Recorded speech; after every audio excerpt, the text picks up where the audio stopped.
सत्संग सर्व सुख प्रदान करने वाली एक बहुत बड़ी मानव जीवन की सफलता की कुंजी है। अगर संसार के इस विश्व ब्रह्मांड के समस्त लौकिक और पारलौकिक सुख को प्राप्त करना चाहते हैं तो जीवन में सत्संग को अपनावें। गोस्वामी तुलसीदास जी महाराज सत्संग की महिमा का बखान करते हुए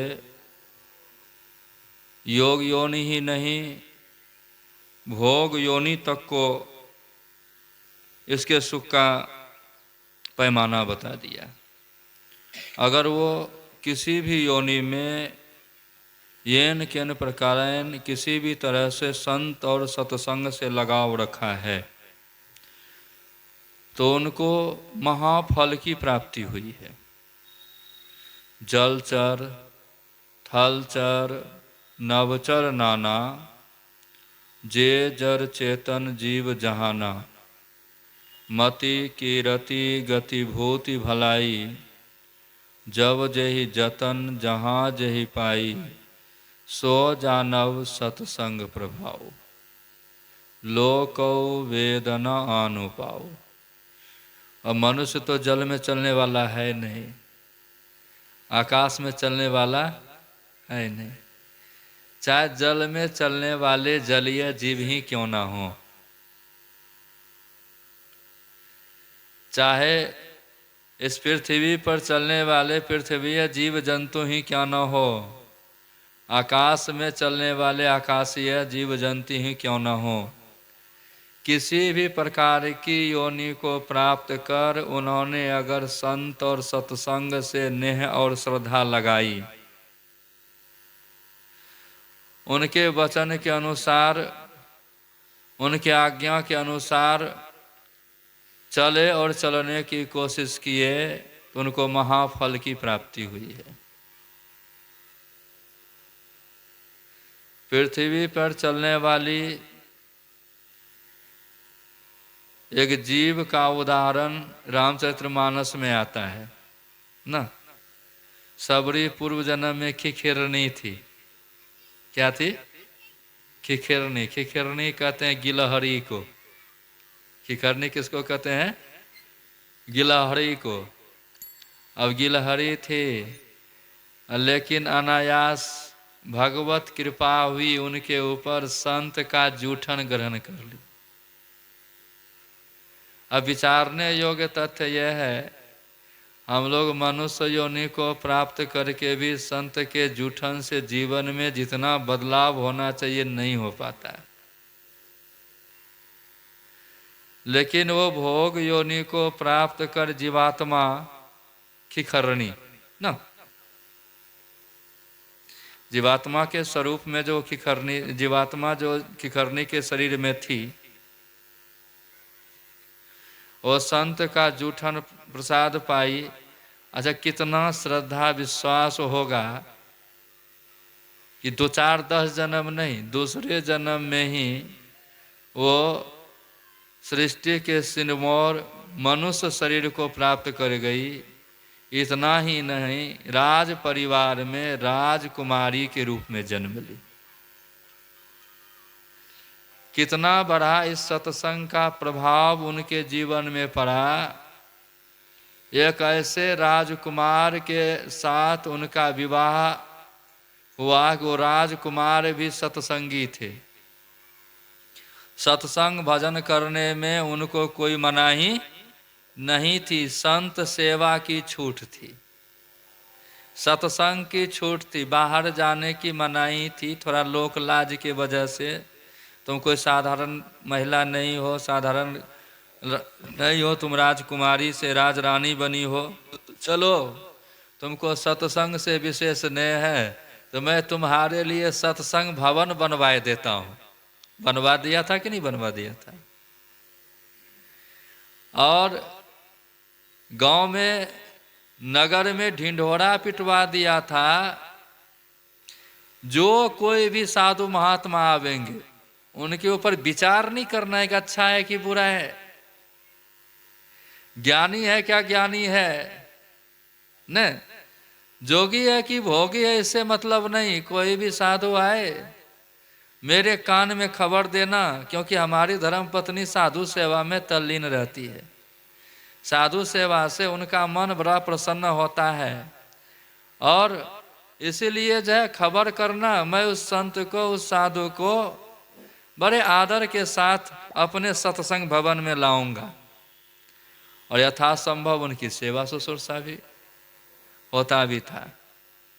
पहुंचे हुए संत गए, सेवा की गई, सेवा से संत प्रसन्न हुए, तो देखिए जीवन में कितना बड़ा बदलाव आ गया।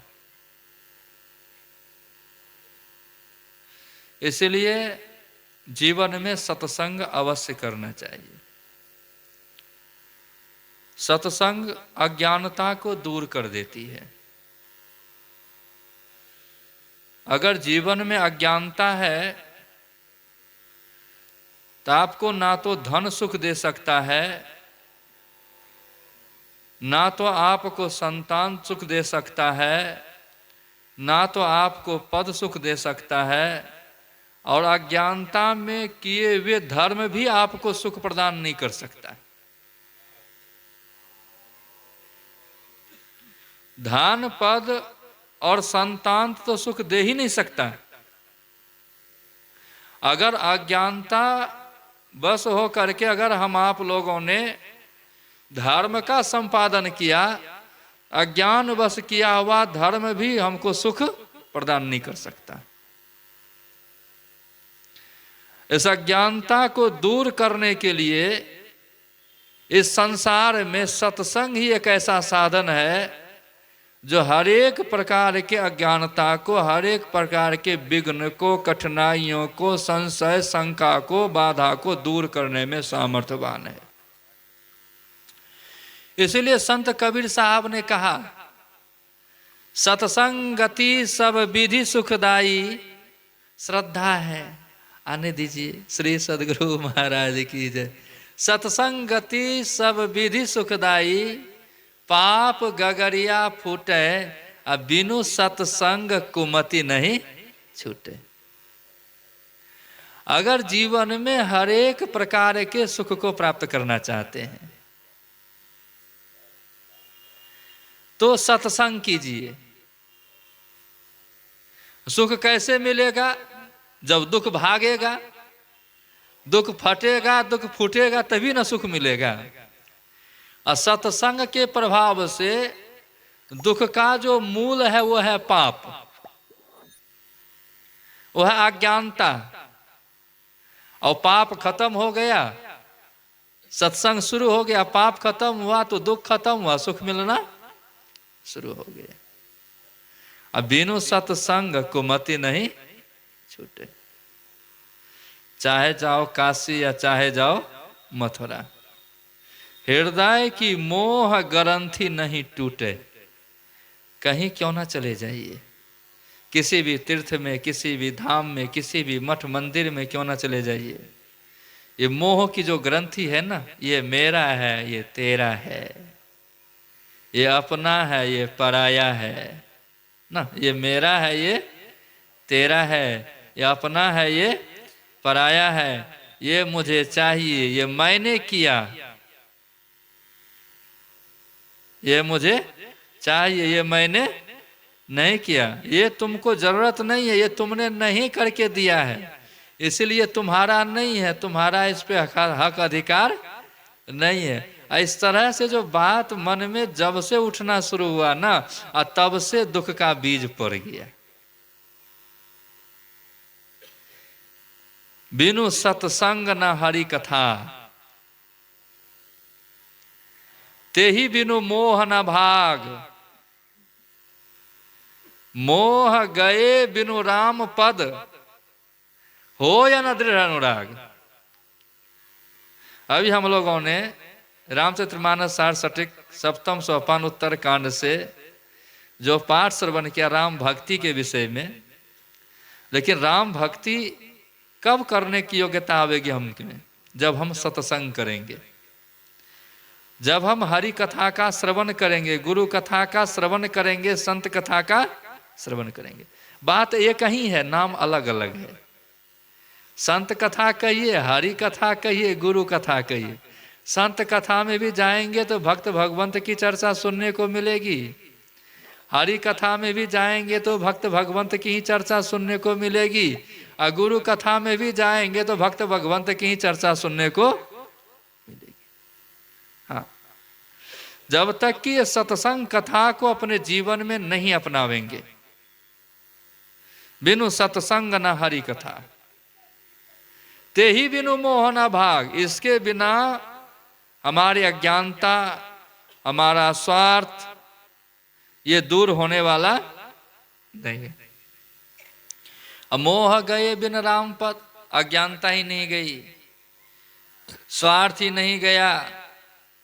अज्ञानता का मायना होता है असत को सत समझ लेना, अपवित्र को पवित्र समझ लेना, जिसमें सुख को नहीं, जिसमें सुख नहीं है उसको सुख रूप मान लेना, अनित्य को नित्य मान लेना, यही अज्ञानता है, यही अज्ञानता है असत लेकिन समझ लिए सत। तन धन परिजन ये सब सदा सर्वदा हमारे साथ रहने वाला, हमारा साथ निभाने वाला नहीं। जब तक हमारे कर्म का संयोग है, चाहे अच्छा या बुरा, अच्छा या बुरा, तभी तक वो मेरे साथ रहने वाला, साथ निभाने वाला, साथ साथ चलने वाला है। कर्म का संयोग खत्म हुआ, उसका वियोग होना अवश्यंभावी सुनिश्चित है, इसको कोई टाल नहीं सकता, इसको कोई टाल नहीं सकता।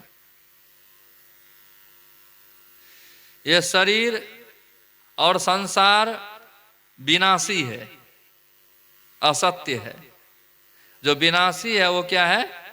असत्य है, अनित्य है, नित्य नहीं है। लेकिन इसको मान लिया, इसी के पीछे पड़े रह के कोई शरीर को बना रहा है, कोई संसार को बना रहा है। संसार बनाना माने परिवार बनाते बनाते अपने बन गया, और शरीर को बनाना माने शरीर बनाते बनाते अपने बन गया। नहीं, बहुत आदमी शरीर को बनाता है। आजकल बहुत से केमिकल वगैरह, बहुत से साधन संसाधन बाजार में उपलब्ध हो गए हैं। कोई उम्र के हिसाब से सजना धजना चाहता है, और कोई उम्र नहीं रहने के बावजूद भी सजने धजने की कोशिश करता है। उनका सजा धजा समाज और संसार में उपहास का कारण हो जाता है। बेशक मुंह पे नहीं बोले, लेकिन बोलेगा देखो बूढ़ा हो गया, फिर भी देखो कितना सजने धजने का सब, देखो बूढ़ी हो गई। नहीं, अरे बेशक आपको मुंह पे नहीं बोले, वो चलेगा, लेकिन पीछे तो जरूर बोला जाएगा, अब बढ़िया नहीं लगता। उम्र के हिसाब से परमात्मा ने जिस रूप का निर्माण और निर्माण किया है, उम्र के हिसाब से उसी रूप को आप स्वीकार कीजिए, तभी आपको समाज और संसार में, समाज में अच्छे लोग अच्छे कहेंगे। अगर उम्र के दायरे को पार कर गए, उम्र के दायरे को पार करने के बावजूद भी शारीरिक सजावट में लगे हुए हैं, संसार को बनाने और बसाने में लगे हुए हैं, ना तो समाज अच्छा कहेगा और ना ही आपको उससे सुख मिलने वाला है। हाँ, इसीलिए एक जीवन का दायरा है, उस दायरे के अंतर्गत रह करके, समय के पाबंदी में आकर के इस मनुष्य शरीर को प्राप्त जिस हेतु के लिए किए हैं वो कारण को पूर्ण कर लीजिए। इसी में हम लोगों की भलाई है। अगर हम लोग विशेष इधर उधर चलेंगे तो फिर बस वही हो जाएगा, आए थे कुछ के लिए चले गए कुछ में, कोई लाभ नहीं मिल पाया। और सत्संग के द्वारा ये ज्ञान दिया जाता है। ये मोह या ज्ञानता दूर होगी सत्संग से। मोह गए बिन राम पद, जब तक कि मोह दूर नहीं होगा तब तक के परमात्मा के पद के विषय में आपको ना तो ज्ञान होगा, ना तो परमात्मा पद की गरिमा प्राप्त होगी, और ना तो परमात्मा पद में अनुराग होगा, प्रेम होगा। पद माना चरण भी होता है, और पद माना गरिमा भी होती है ना। पद एक विशेषण है। पद क्या है? एक विशेषण है। परमात्मा राम किस पद पे बैठे हुए हैं? सर्वशक्तिमान पद पे बैठे हुए हैं, और उससे विशेष कोई शक्तिमान दूसरा है ही नहीं। कहा घुसुंडी जी महाराज ने जब भगवान श्री राम के गुण गरिमा के विषय में गरुड़ से बखान किया, तो कहते कहते क्या कह दिया? निरुपम न उपमा राम समान राम निगम कहे, निरुपम न उपमा आन राम समान राम निगम कहे, जिमि सत खद्योत सम रवि कहत अति लघुताल है। करोड़ों जुगनों क्या सूर्य हो सकता है? अच्छा, करोड़ों 0 वाट का बल्ब क्या 100 वाट के बल्ब का बराबरी कर लेगा? 1 करोड़ 0 वाट का बल्ब लगा दीजिए, और उसमें 100 वाट का बल्ब लगा दीजिए, तो जब तक कि 100 वाट के बल्ब के तरफ रोशनी दृष्टि नहीं गई है, तब तक तो 0 वाट के बल्ब की चर्चा है, बड़ा बढ़िया है। लेकिन जैसे 100 वाट के बल्ब को देख लेंगे तो 0 वाट का बल्ब करोड़ों गौन हो जाएगा, और वही 100 वाट का बल्ब दिखेगा।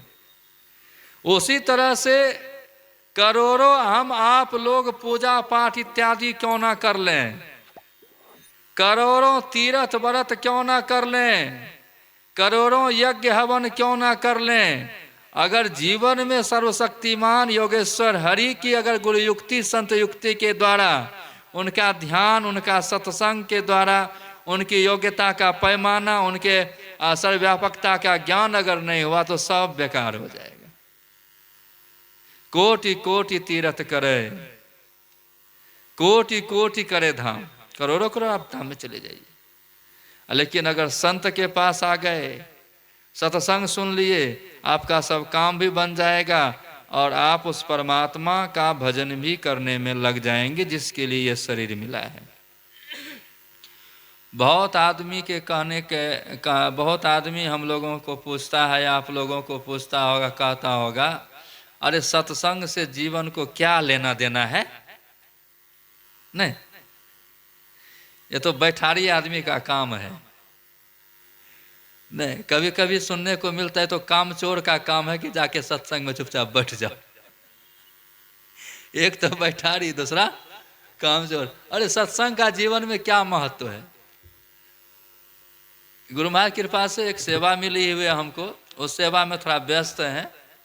आप लोगों ने भरपूर सहयोग किया और सेवा किया, आप तो समझ ही गए हम क्या बोल दिए ना। नहीं, जहाँ के लिए टिकट आप लोगों की बनी हुई है, नहीं बनी है जल्दी बना लीजिए, नहीं पैसेंजर ट्रेन है, जैसा आमदनी वैसा जुगाड़ भी है कि नहीं है कि? तो गए थे कहीं, तो कहता है क्या बाबा सत्संग का जीवन में क्या महत्व है? हमके सब्जी में नमक का क्या महत्व है? अरे सब्जी रोज खाते होगे, हम लोग सत्संग रोज करते हैं, और तुम लोग सत्संग नहीं करते, चलो मैं तुम्हारी बात को मान लिया, लेकिन सब्जी तो रोज खाते होगे, दाल तो रोज खाते होगे। कहाँ? तो तुम यही बता दो सब्जी दाल में नमक का क्या महत्व है, तुम वो महत्व को समझा दो, हम तुमको सत्संग का महत्व समझा देंगे। का नमक नहीं डालेंगे तो स्वादे नहीं मिलेगा। धमके जैसे तुम सब्जी दाल में नमक नहीं डालोगे तो सब्जी दाल के वास्तविक स्वाद को नहीं प्राप्त कर सकोगे। उसी तरह अगर जीवन में सत्संग नहीं करोगे तो इस जीवन के महत्व को आप नहीं समझ पाओगे। अगर इस जीवन के महत्व को समझना चाहते हैं तो सत्संग कीजिए।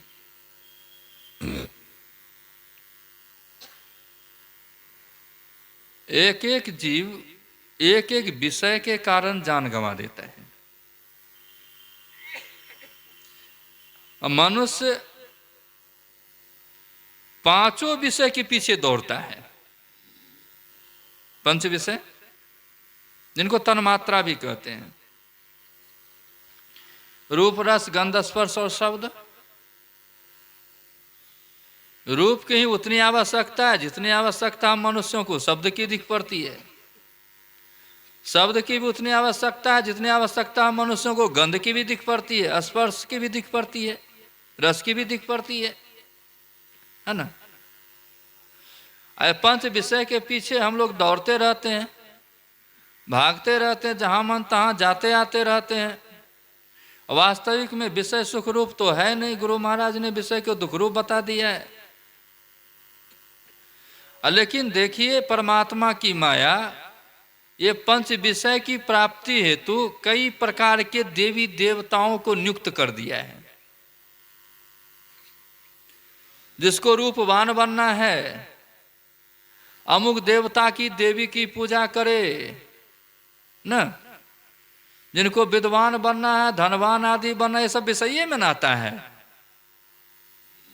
इसकी पूजा करे तो हम मनुष्य जिस विचारधारा में के होते हैं वैसे वैसे देवी देवताओं की पूजा में भी लग जाते हैं। जिसका कि विशद विवेचन भागवत महापुराण के द्वितीय स्कंद में किया गया है। श्री सुखदेव मुनि ने परीक्षित को बताया, अमुक की पूजा करो, अमुक अमुक की पूजा करो, अमुक। अब उतना तो समय है ही नहीं जो हम विवेचन कर दें। कभी भागवत अगर इधर छपरा परिसर में कहो तो सब सुने होंगे, कर देंगे तो हो जाएगा। तो विवेचन है, लेकिन इससे क्या होगा? आप विषय से विषय में संतुष्टि एक तो है नहीं, विषय की बाहुलता को प्राप्त कर लेंगे और हम आप लोग बेचैन हो जाएंगे, नहीं हो जाएंगे। जजाति विषय सुख के लिए अपने पुत्र से आयु मांग ली थी। किसके लिए? परमात्मा सुख के लिए नहीं, विषय सुख के लिए। विषय सुख का उपभोग करते हुए बहुत दिनों तक उन्होंने अपने जीवन को व्यर्थ में गंवा दिया। 100 साल नहीं, समझ गए ना? 100 साल नहीं, बहुत। 1000 वर्ष लिए थे अपने पुत्र से, 500 वर्ष गंवा दिया। संजोग परमात्मा की कृपा हुई, जंगल में एक दृश्य को देखा, उनको ज्ञान हुआ। वो दृश्य उसके जीवन के लिए नहीं, वो दृश्य मेरे जीवन के लिए है। उन्होंने विचार किया,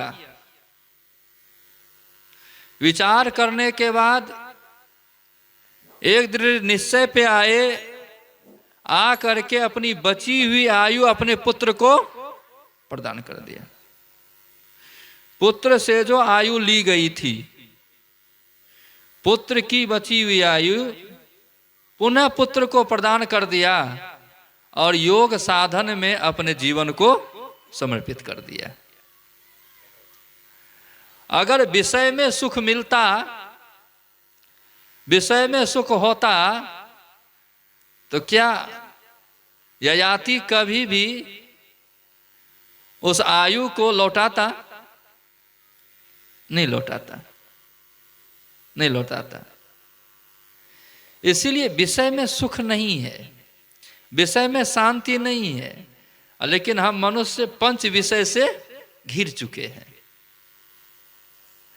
अब पंच विषय से घिर चुकने के बाद हम मनुष्य का मन इतना अव्वल हो गया है।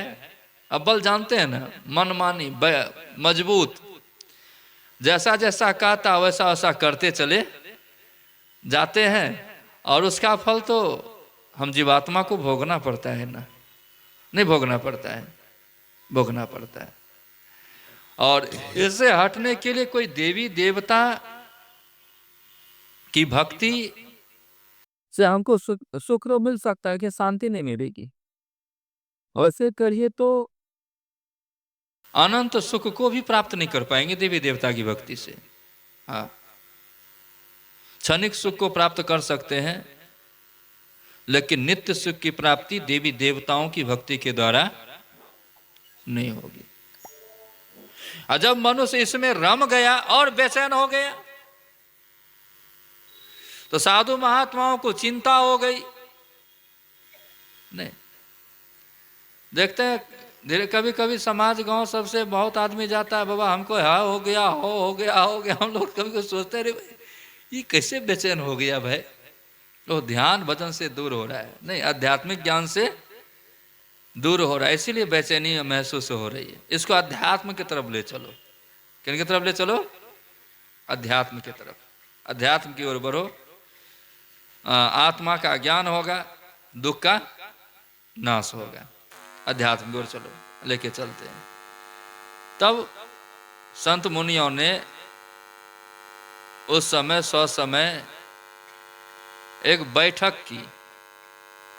बैठक में बड़े बड़े ऋषि मुनि लोग आए।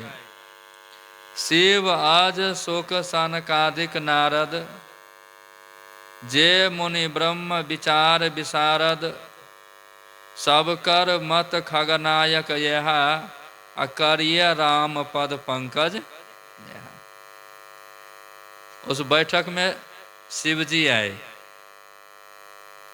हाँ, उस बैठक में ब्रह्मा जी आए। उस बैठक में सनकादि मुनि आए, चारों भाई, सनक, सनंदन, सनातन और सनत कुमार।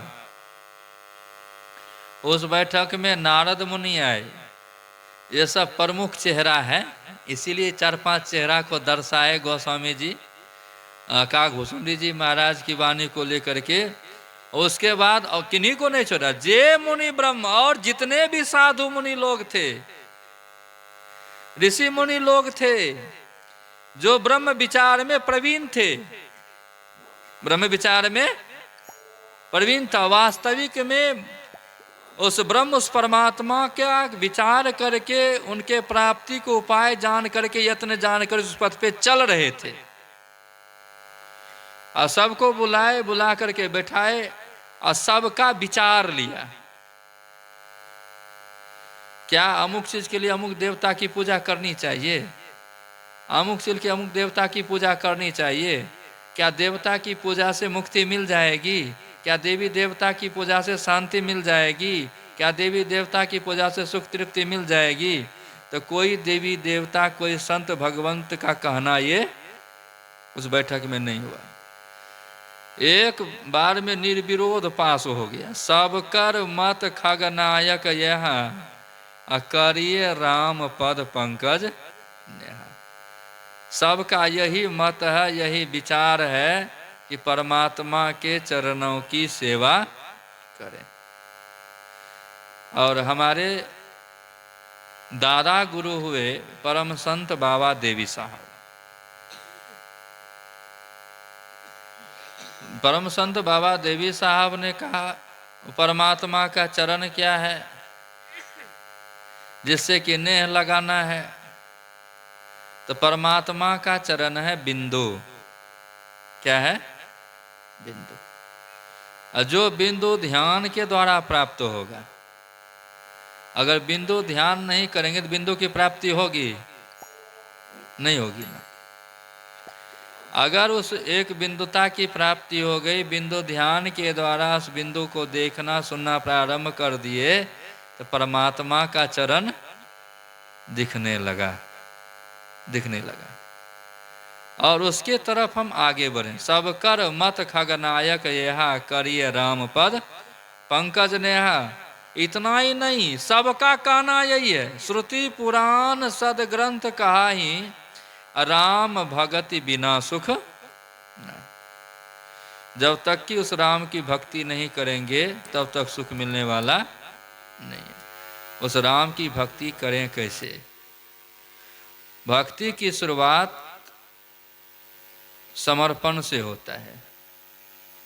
भक्ति की शुरुआत श्रद्धा और विश्वास से होता है। भक्ति के शुरुआत का आधार उनके बड़प्पन और सर्वज्ञता से होता है। हम किन्हीं की भक्ति करना चाहते हैं, उनकी जानकारी हमें होनी चाहिए। क्यों? तो जाने बिनु नहीं होई प्रतीति, बिनु प्रतीति होय नहीं प्रीति, प्रीत बिना नहीं भगति दृढ़ाई, अजिमि खगेश जल कै चिकनाई। अगर दृढ़ भक्ति करना चाहते हैं तो उनके लिए जानना पड़ेगा। जब तक कि जानेंगे नहीं तब तक प्रतीत नहीं होगा, और जब तक प्रतीत नहीं होगा तब तक प्रीत नहीं होगा। प्रतीत कहते हैं विश्वास को, प्रीत कहते हैं प्रेम को। प्रतीत कहते हैं विश्वास को, अप्रीत कहते हैं प्रेम को। जाने बिनु नहीं होय प्रतीति, बिनु प्रतीत होय नहीं प्रीति, प्रीत बिना नहीं भक्ति दृढ़ाई। प्रेम नहीं तो भक्ति क्या? प्रेम बिना जो भक्ति है सो निज डिम्ब विचार। उसके बाद क्या? खाने पीने के चक्कर में नहीं। जैसे खाने पीने के चक्कर में मत को बर्बाद कर देते हैं। 5 साल में कभी गांव के मत को बर्बाद कर देते हैं, 5 साल के लिए कभी समाज के मत को बर्बाद कर देते हैं, 5 साल के लिए कभी देश के राज्य के मत को बर्बाद कर देते हैं। करते हैं कि नहीं? कभी कभी देश को भी जहां मन तहां ठोक देते हैं। जिनको कि देश राष्ट्र से प्यार नहीं है, प्रेम नहीं, उसके हाथ में भी सत्ता सौंपने को तैयार हो जाते हैं। वही दारू मांस के पीछे पड़ करके नहीं, थोड़ा सा आदि प्रलोभन के पीछे पड़ करते हैं कि नहीं करते हैं? भाई जो मतदान करते हैं वो थोड़ा विचार कीजिए, इसमें 10% हमको लगता है सदुपयोग 15% बढ़िया से करते होंगे, बिना लेना देने के पीछे। नहीं तो ले दे करके कहाँ कहाँ दे देते हैं, कोई ठिकाने नहीं लगता है। लगता है जो कि दिन रात हमारे धन धर्म की तो हीन करता है, उसी के पीछे बिक जाते हैं। अरे ये कैसा विचार हो गया भाई? और उसी तरह से कहीं इस समय इस तरह भी अगर कहीं करना शुरू कर तो भाई पेटे भरने के लिए ना, उद्र भरण के कारण जन्म गंवायो सार। उधर 5 साल के लिए जीवन देश समाज इत्यादि को बर्बाद करके रख दिया, इधर जन्म और जीवन को बर्बाद कर दिया। इसलिए प्रेम की आवश्यकता है। बिनु प्रतीत प्रीत नहीं होई, अप्रीत बिना नहीं भगति दृढ़ाई। जब तक कि प्रीत नहीं होगा तब तक आप वास्तविक सेवा नहीं कर सकते। वास्तविक सेवा मां की संतान के प्रति होती है। सेवा का मतलब ये नहीं होता खाली आपको बढ़िया बढ़िया खिलावे पिलावे, चटकन भी लगावे। नहीं, मौका मिले तो बढ़िया से मजा चखा दे, वो हुआ सेवा। हाँ, वास्तविक स्नेह जो करेगा ना तो गलती पे मजा भी चखाना धर्म बनता है भाई। हाँ। नहीं, मारपीट भी देती है, उसके बाद फिर कोरा में लेके खिला पिला भी देती है। ये वह वास्तविक सेवा। उसी तरह से अगर परमात्मा से वास्तविक प्रेम करेंगे तो कभी कभी परमात्मा के दुख को भी, अगर क्या हमको बहुत दुख हो गया, परमात्मा दे चलो वो दुख कोई बात नहीं है, फिर सुख होगा कि नहीं होगा? तो बिनु प्रतीत हो ही नहीं प्रीति, अप्रीत बिना नहीं भक्ति, बिना प्रेम के भक्ति दृढ़ होने वाली नहीं। किस तरह से मातृ सेवा संतान के प्रति होती है कि नीच से नीच सेवा करने में भी कभी कतराती नहीं। कतराती है क्या? तब एक मनुष्य हम योग्यता को प्राप्त कर पाते हैं। अर्थ धर्म काम और मोक्ष के लायक ये शरीर बन पाता है। अगर सेवा से जीव चुरा ले, हमारी माँ, हमारे पिताजी, हमारे सगे संबंधी, तो क्या अर्थ धर्म काम और मोक्ष के लायक ये शरीर बन पाएगा? अरे सेवा की कमाने लायक शरीर बनाई तब ना कमा रहे हैं। कमाने लायक शरीर नहीं बनाती तो क्या कमाते? सेवा की धर्म के लायक शरीर तैयार हुआ तब धर्म कर रहे हैं, और सेवा ही नहीं करती, धर्म के लायक शरीर नहीं होता तो क्या धर्म करते। सेवा की काम के लायक शरीर बनाई तब न काम उपभोग कर रहे हैं, सेवा नहीं करती काम के लायक के शरीर में क्या काम उपभोग होता है। सेवा की उस योग्यता को प्राप्त करा दी, माँ मदालसा की तरह रोल निभा करके, रोल अदा करके, तब ना मोक्ष की तरफ आगे बढ़ पाए हम मनुष्य। अगर सेवा ही नहीं करती, उस तरह से आगे नहीं बढ़ाती तो क्या बढ़ पाते, नहीं बढ़ पाते। उसी तरह से अगर परमात्मा की ओर आगे बढ़ना चाहते हैं तो उनके हर एक स्थिति को स्वीकार करना पड़ेगा। सारे जहां के मालिक जो तेरा फैसला है, राजी हैं हम उसी में जिसमें तेरी रजा है। मेरा कोई मत नहीं, मेरा कोई विचार नहीं, मेरा कोई मन नहीं, तुम्हारा ही फैसला हमारी तकदीर है। हाँ, तुम्हारा ही फैसला हमारी तकदीर, हमारा कोई फैसला नहीं। सारे जहां के मालिक जो तेरा फैसला है, राजी हैं हम उसी में जिसमें तेरी रजा है। इसलिए सेवामय जीवन व्यतीत कीजिए। आप YouTube के माध्यम से MMB ऑफिशियल चैनल पर जाएं और उसे सब्सक्राइब करके इस सारे सत्संग को घर बैठे भी देखें और उसको सुने। श्री सद्गुरु महाराज की जय।